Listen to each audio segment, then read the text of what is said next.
आराध्य देव के श्री चरणों में सत सत नमन। मैं अभिनंदन गादिया सूरत से जैन हिंदी ऑडियो बुक में आपका स्वागत करता हूं। अगर आप इस चैनल पर नए हैं तो इसे सब्सक्राइब कर दीजिए और बेल आइकन प्रेस कर दीजिए, जिससे चैनल के नोटिफिकेशन आपको रेगुलर मिलते रहें। मन के जीते जीत, आचार्य श्री महाप्रज्ञ जी। प्रकाशक आदर्श साहित्य विभाग, जैन विश्व भारती, लाडनू। न बोलने का मूल्य। हम बोलने से परिचित हैं। बोलने का क्या मूल्य है इसे भली भांति जानते हैं। हमारा सारा व्यवहार बोलने से चलता है, किंतु न बोलने का भी अपना मूल्य है। जितना बोलने का मूल्य है उतना ही न बोलने का मूल्य है, और एक अवस्था में शायद बोलने की अपेक्षा न बोलने का मूल्य अधिक है। उस मूल्य को हमें समझना है। जो प्राणी विकसित होते हैं उन्हें बोलने की अपेक्षा नहीं होती। देवताओं के पर्याप्तियां 5 होती हैं। उनके भाषा पर्याप्ति और मन पर्याप्ति एक ही होती हैं, 2 नहीं होती। सामान्य मनुष्य में 6 पर्याप्तियां होती हैं, किंतु देवताओं में 5 ही होती हैं। माना जाता है कि चक्रवर्ती में 5 ही पर्याप्तियां होती हैं। जो मन से अपनी बात कह सकता है उसे बोलने की जरूरत नहीं होती। बोलने की जरूरत उसे होती है या तब होती है जब हम अपनी बात मन से नहीं कह सकते। जब व्यक्ति मन से कही हुई बात नहीं समझ सकता तब हमें बोलकर बात कहनी होती है, किंतु जब मन से बात हो सकती है तब भाषा व्यर्थ हो जाती है। उसकी कोई सार्थकता नहीं होती, बोलने की कोई अपेक्षा नहीं होती। क्यों बोलते हैं तीर्थंकर? मनुष्य जैसे जैसे ज्ञान की भूमिका में आगे बढ़ता है, उच्च ज्ञानी होता है, वैसे वैसे बोलने की अपेक्षा कम होती जाती है। तभी तो यह प्रश्न उठता है कि तीर्थंकर क्यों बोलते हैं, केवली क्यों बोलते हैं? जब वे कृत्य हो गए, जब उनका सारा कार्य संपन्न हो गया, सब कुछ सिद्ध हो गया, उन्हें बोलने की जरूरत क्या है? वे क्यों बोलते हैं? वे बातचीत क्यों करते हैं? वे धर्म कथा क्यों करते हैं? वे उपदेश क्यों देते हैं? प्राचीन व्याख्यानकारों ने इसका समाधान प्रस्तुत करते हुए कहा कि तीर्थंकर या केवली कृत्य हैं, उन्हें बोलने की कोई जरूरत नहीं है, किंतु तीर्थंकर नाम कर्म की प्रकृति का उदय है, इसलिए वे बोलते हैं। उन्होंने अपने ढंग से ठीक सोचा होगा और समाधान की यह भाषा प्रस्तुत की होगी। इसका दूसरा भी समाधान हो सकता है, वह यह है कि ज्ञानी मनुष्य को भी अज्ञानी मनुष्य के लिए बोलना पड़ता है। जब व्यक्ति को परम ज्ञान उपलब्ध होता है तो उसके मन में एक करुणा जागती है कि मैंने जो जाना है, मैंने जो देखा है, मैंने जो अनुभव किया है, उसे दूसरों को भी बताऊं। उसके मन में परम करुणा, परम अनुकंपा, परम सौहार्द और मैत्री की भावना जागृत होती है। उस भावना से वे उस मनुष्य को कुछ बताना चाहते हैं जो नहीं जानता, जिसने उस परम रस का आस्वाद ही नहीं किया है, जिसने परम ज्ञान को प्राप्त नहीं किया है। वह एक इशारा करना चाहते हैं, एक इंगित करना चाहते हैं और कुछ देना चाहते हैं। इसलिए उनकी करुणा फूट पड़ती है और वे बोलते हैं। यदि 2 केवल ज्ञानी मिल जाएं तो उन्हें बोलने की कोई जरूरत नहीं होती, भाषा का प्रयोग नहीं होता। वहाँ आत्मा से आत्मा की बात होगी, वहाँ भाषा व्यर्थ है, उसका कोई उपयोग नहीं है। 2 विशिष्ट ज्ञानी मिलेंगे तो बातचीत की कोई जरूरत नहीं होगी। बातचीत की जरूरत होगी 2 अज्ञानी मनुष्यों को। एक ज्ञानी और एक अज्ञानी होगा तो बातचीत की थोड़ी जरूरत होगी।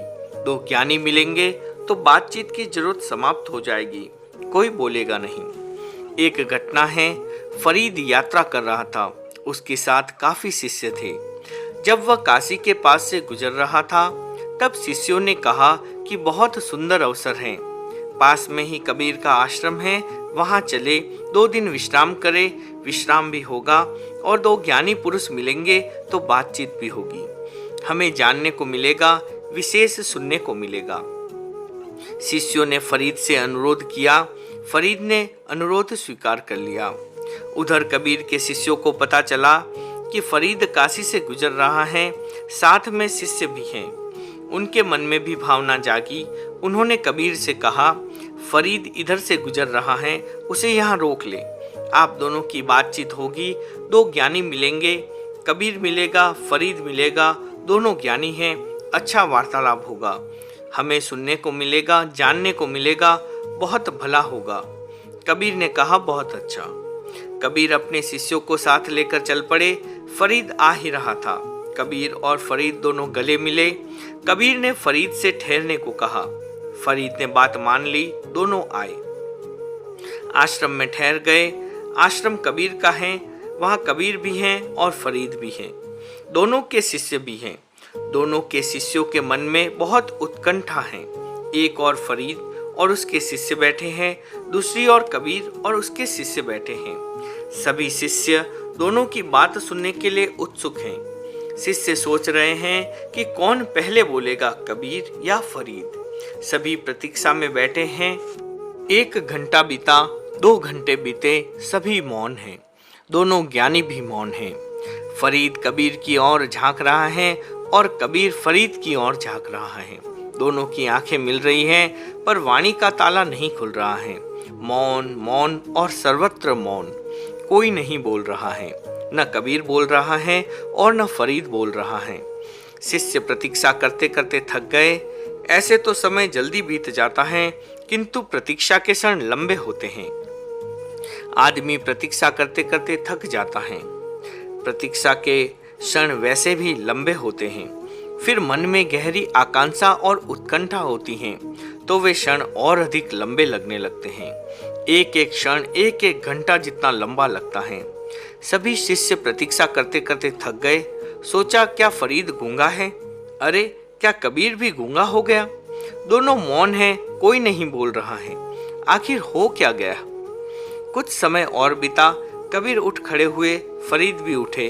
दोनों वहां से चले गए, अपने अपने काम में लग गए। भोजन का समय आया, भोजन किया, विश्राम किया। मध्याह्न का समय हुआ, दोनों फिर मिले। दोनों बैठे हैं, एक दूसरे को देख रहे हैं। दोनों की आंखें मिल रही हैं, दोनों मौन हैं। शिष्य प्रतीक्षा में बैठे हैं। पूरा दिन बीत गया, सूर्यास्त हो गया, सभा विसर्जित हो गई। शिष्यों ने सोचा, शायद रात को बोलेंगे। रात में मिले, फिर मौन ही मौन। शिष्य उकता गए। दिन उगा, फिर दोनों मिले, मौन, कोई बातचीत नहीं। रात में मिले, वही मौन। शिष्यों का मन उब गया, सब सो गए। तीसरा दिन उगा, फरीद प्रस्थान के लिए तैयार हुआ। कबीर पहुंचाने गया। दोनों मौन चल रहे थे। आखिर एक सीमा आई, दोनों फिर गले मिले। फरीद आगे चला गया, कबीर अपने आश्रम की ओर लौट आया। आश्रम पहुंचते ही कबीर के शिष्यों ने कहा कि यह क्या, आपने हमको धोखे में क्यों रखा? आपको नहीं बोलना था तो पहले ही बता देते, हम इतनी प्रतीक्षा नहीं करते। हमने 48 घंटे प्रतीक्षा में बिताए। हमारी कितनी उत्कंठा थी, कितनी आकांक्षा थी, कितनी भावना थी। हम सोचते थे कि 2 ज्ञानी मिलेंगे, एक और फरीद होगा, दूसरी ओर कबीर। दोनों की बातें सुनेंगे, हम सुनेंगे, ज्ञान बढ़ेगा। कबीर ने कहा, किससे बात करता, किससे बोलता? सामने फरीद बैठा था। फरीद जैसे ज्ञानी से क्या बात करता? जो मन की बात समझता है, उसके सामने बोलकर क्या मैं अपनी नादानी प्रकट करता? मैं किससे बात करता, तुम ही बताओ। यदि सामने कोई अज्ञानी होता तो मैं अवश्य ही उससे बात करता, पर वह तो महाज्ञानी था, मैं क्या बात करता? फरीद के शिष्यों ने भी फरीद से यही पूछा, तो फरीद ने यही कहा कि मैं किससे बात करता? कबीर जैसा ज्ञानी व्यक्ति सामने था, वह मेरे मन की सारी बातें जानता है, फिर मैं क्या बोलता? जो मैं कहना चाहता वह सब कुछ जानता था। ऐसी स्थिति में उसके सामने कुछ बोलकर मैं अपनी मूर्खता ही प्रकट करता। बात करने का मेरे सामने कोई प्रश्न ही नहीं था। बात वहां होती है जहां सामने कोई अज्ञानी होता है। 2 अज्ञानी होते हैं तो बात कभी समाप्ति नहीं होती, बहुत लंबी हो जाती है। 2 पंडित मिलते हैं तो शास्त्रार्थ कभी समाप्त नहीं होता, विवाद कभी समाप्त ही नहीं होता। ऐसी परिस्थिति को ध्यान में रखकर ही भगवान महावीर ने कहा था, यदि कोई पंडित मिल जाए, कोई अर्थशास्त्री मिल जाए तो उसे पहले समझाओ। यदि समझाने पर भी न माने तो वहां वाग गुप्ती कर लो, मौन हो जाओ, यह सबसे सुंदर समाधान है। बादशाह ने बीरबल से पूछा, मूर्ख से पल्ला पड़े, तो क्या करना चाहिए? बीरबल ने कहा, जहां पनाह मौन हो जाना चाहिए। मौन रहना सबसे अच्छा समाधान है। विवाद को समाप्त करने का इससे बड़ा उपाय नहीं हो सकता। महावीर ने भी यही कहा कि यदि कोई पंडित मिल जाए, निरा भाषा शास्त्री मिल जाए, केवल तर्क के बल पर ही विवाद को बढ़ाना चाहे, शास्त्रार्थ करना चाहे, तो मौन हो जाओ, वाक गुप्ती कर लो। यही उसका समाधान है। दो ज्ञानी बात नहीं करते। भाषा का प्रयोग वहां होता है जहां एक बहुत समझने वाला है और दूसरा कम समझने वाला है। जहां दोनों ज्ञानी हैं, बराबर समझने वाले हैं, वहां भाषा का प्रयोग व्यर्थ है। भाषा प्रयोग अंतर ज्ञान में बाधा। मौन के लिए बहुत बड़ा अवकाश है कि हमारा ज्ञान बढ़े। ज्ञान तब बढ़ेगा जब भाषा का व्यापार कम होगा। जितना भाषा का प्रयोग अधिक होगा, हम अधिक बोलेंगे, तो हमारे अंतर्ज्ञान में बाधा आएगी। चंचलता बाधा उत्पन्न करती है। भाषा का पहला काम है चंचलता उत्पन्न करना। पूज्यपाद ने लिखा है कि जब संपर्क होता है तब बात होती है, अकेले में तो कोई बात नहीं होती। अकेले में बोलने की कोई जरूरत नहीं होती। जब दूसरा कोई होता है, संपर्क होता है, तब बात होती है।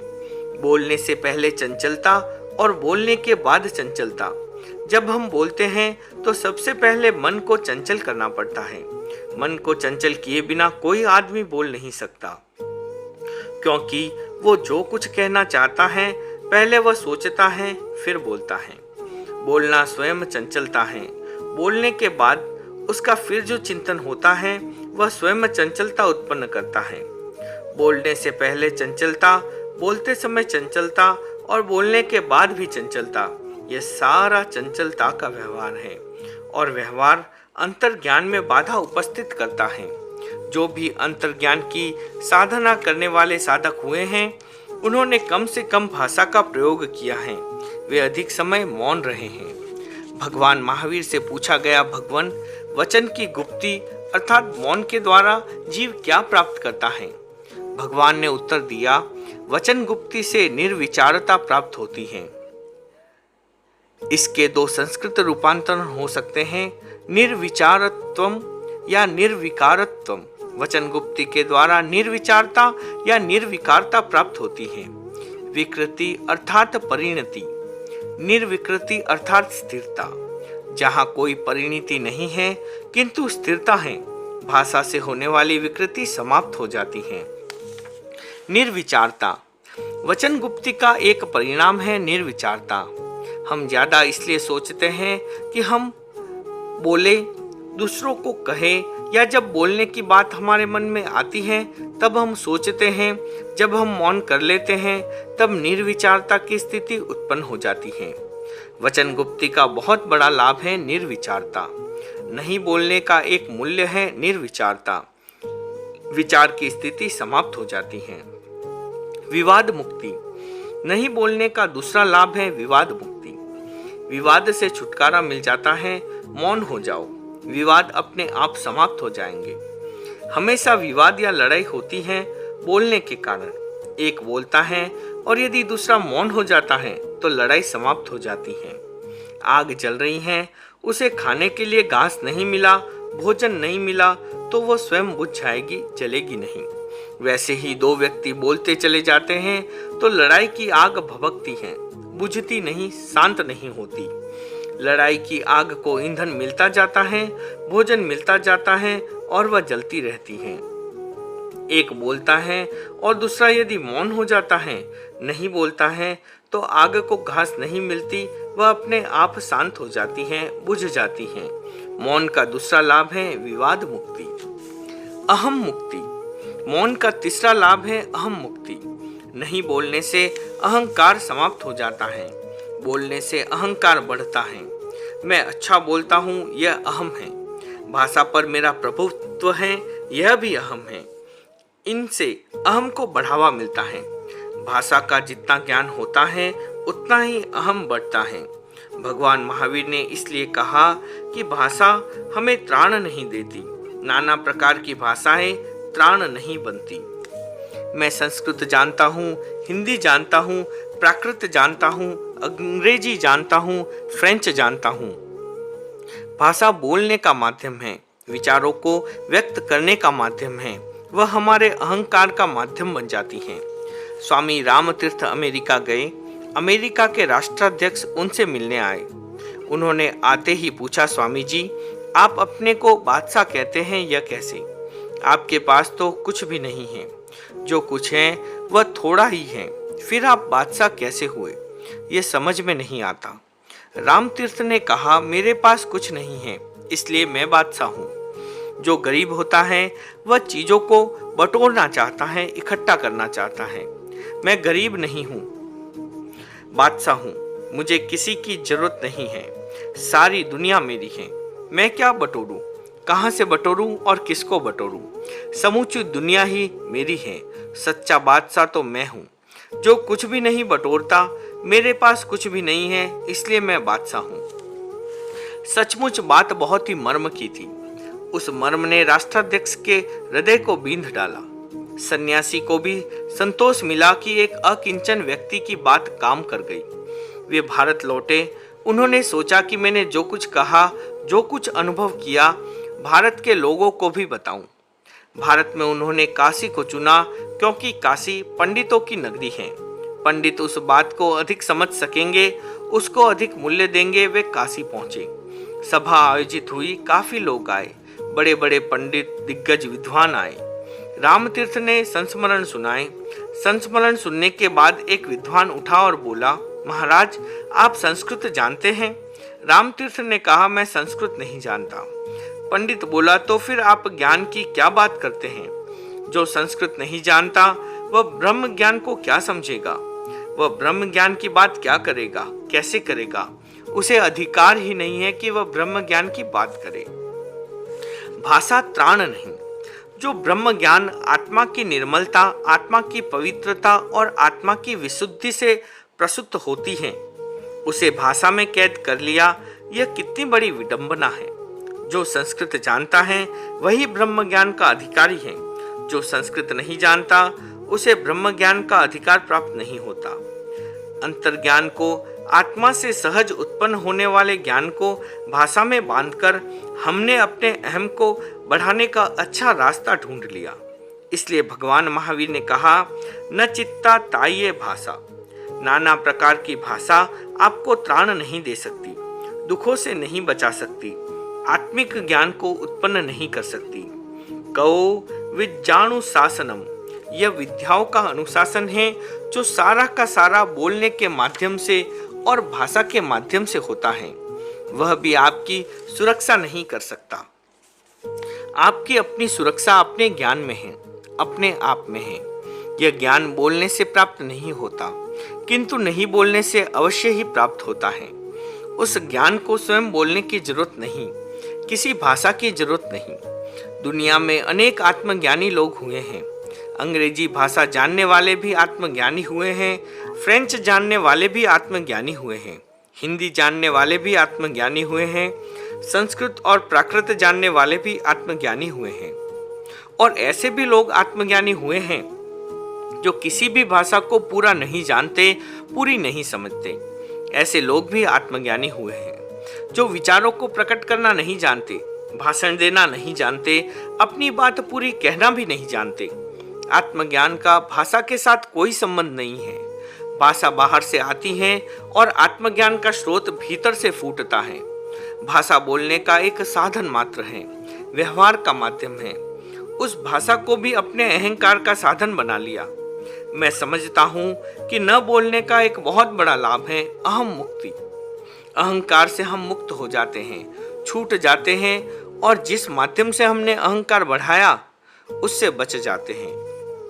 मैं यह मानता हूँ कि सामान्य आदमी को बोलना पड़ता है, बोले बिना उसका व्यवहार नहीं चलता, बोले बिना उसके जीवन की चर्या नहीं चलती। बोलना पड़ता है यह एक बात है, और बोलने को हमने अनिवार्य मान लिया यह दूसरी बात है। इन दोनों में बहुत बड़ा अंतर है, क्योंकि जब हमने बोलने को प्राथमिकता दे दी तो हमारी मानसिक क्षमता भी कम हो गई। जो बात मन के द्वारा कही जा सकती थी उसे कहने में हम असमर्थ हो गए। जो मन की शक्ति थी उसमें बहुत बड़ा अंतर आ गया। विचार संप्रेषण। आज के पैरासाइकोलॉजिस्ट टेलीपैथी का प्रयोग करते हैं। टेलीपैथी का अर्थ है विचार संप्रेषण। एक आदमी 1000 कोस की दूरी पर है, उससे बात करनी है, कैसे हो सकती है? आज तो टेलीफोन और वायरलेस का साधन है। घर बैठा आदमी हजारों कोस की दूरी पर रहने वाले अपने व्यक्तियों से बात कर लेता है। प्राचीन काल में ये साधन नहीं थे, तो वे दूर स्थित व्यक्तियों से बात कैसे करते? वे टेलीपैथी विचार संप्रेषण के द्वारा बातचीत कर लेते। प्राचीन काल में टेलीपैथी शब्द नहीं था, यह अंग्रेजी का शब्द है। उस समय प्रचलित शब्द था विचार संप्रेषण। इसका अर्थ है यहाँ बैठे बैठे अपने विचारों को हजारों कोस दूर भेज देना। जैसे एक योगी है, उसका शिष्य 5000 मील की दूरी पर है। योगी उसे कुछ बताना चाहता है, उससे बातचीत करना चाहता है। अब वह कैसे बात करे? आधुनिक साधन तो थे नहीं, किंतु उस समय विचार संप्रेषण की साधना की जाती थी। इस साधना में निष्णांत व्यक्ति ध्यान की मुद्रा में बैठता और अपने विचारों की तरंगों को निर्दिष्ट दिशा में संप्रेषण करता। विचार की तरंगे शक्तिशाली होकर वहां पहुंच जाती जहां साधक उन्हें पहुंचाना चाहता। वहां के व्यक्ति का दिमाग रिसीवर का काम करता। वह उन तरंगों को पकड़ लेता और उनके माध्यम से जान लेता कि कौन क्या कहना चाहता है।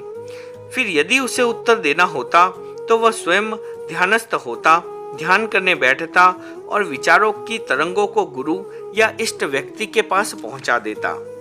विचार जान लिए जाते।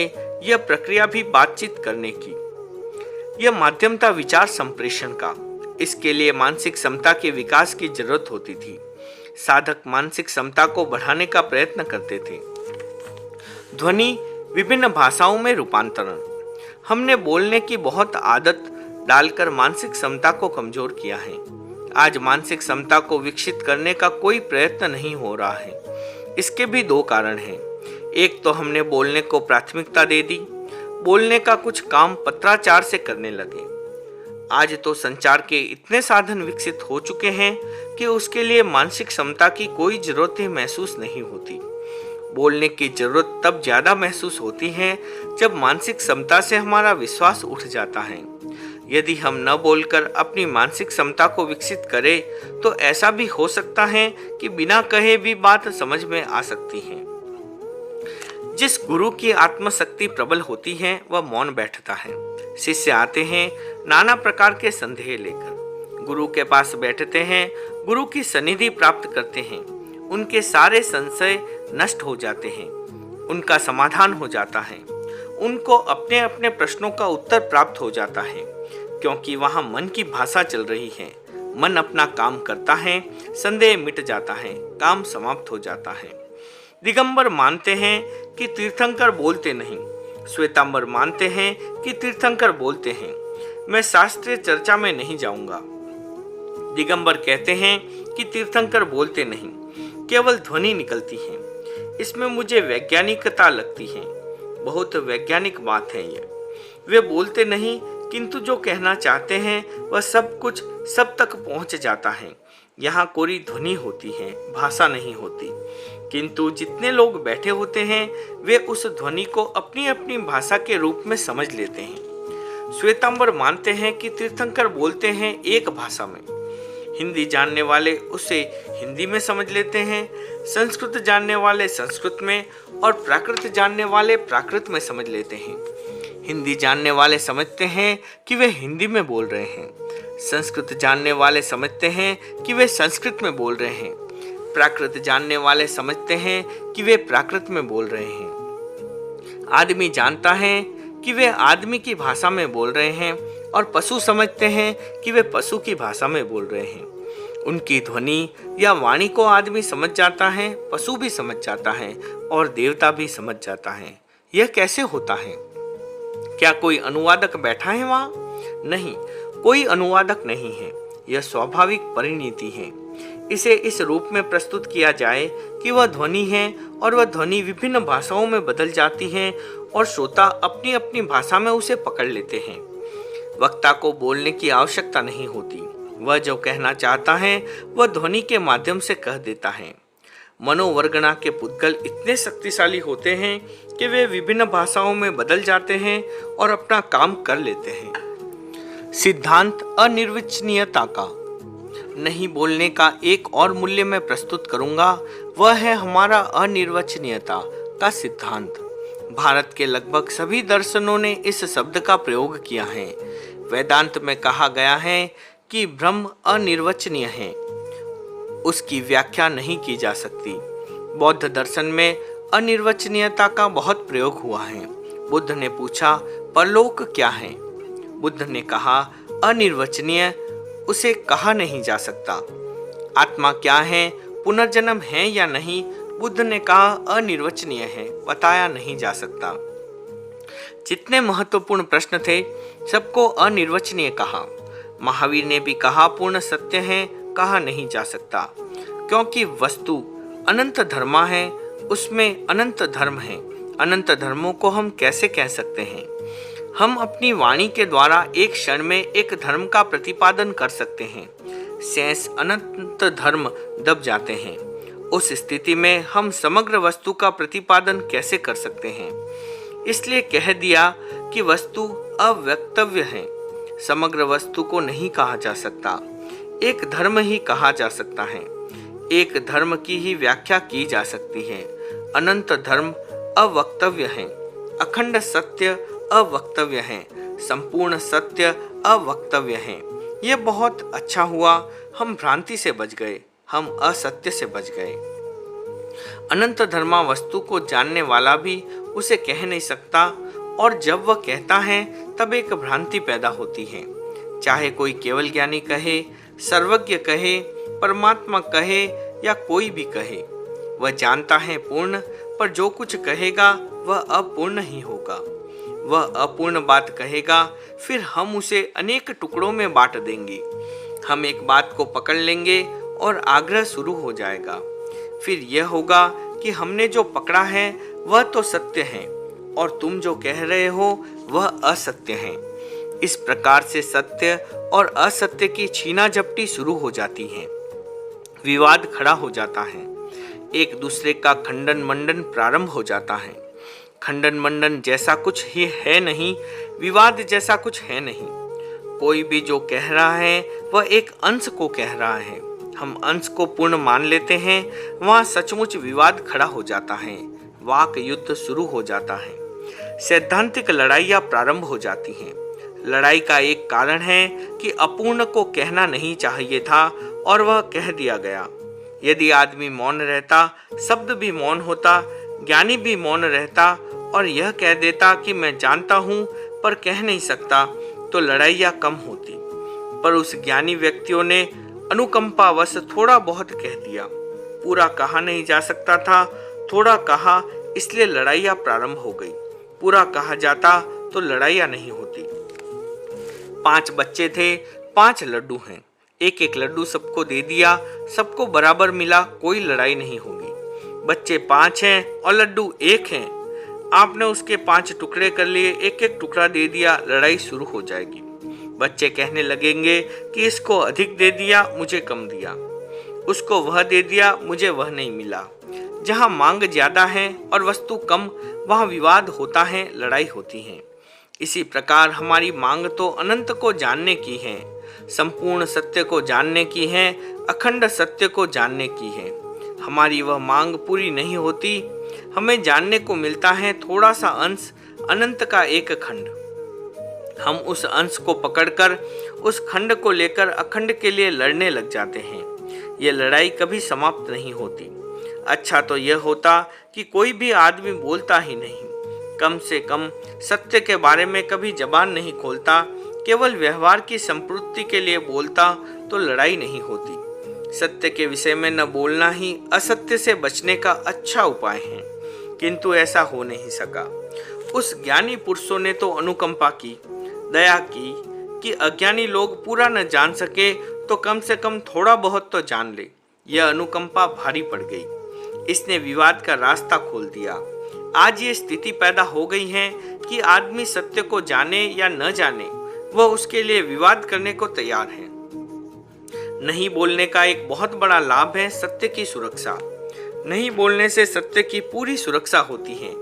अवक्तव्य, अनिर्वचनीय, अव्याकृत ये शब्द सत्य की सुरक्षा करते हैं। एक कहता है अस्ति अर्थात है, दूसरा कहता है नास्ति अर्थात नहीं है। दोनों की दो दिशाएं हैं। विवाद की स्थिति आ जाती है। महावीर ने कहा जो कहता है अस्ति वह भी सही नहीं है और जो कहता है नास्ति वह भी सही नहीं है। दोनों गलत हैं।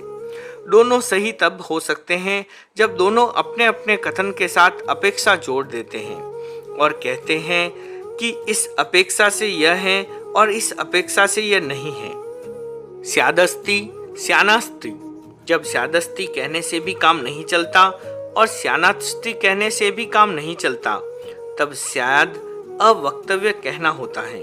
यह मानकर चलो कि संपूर्ण सत्य कहा नहीं जा सकता।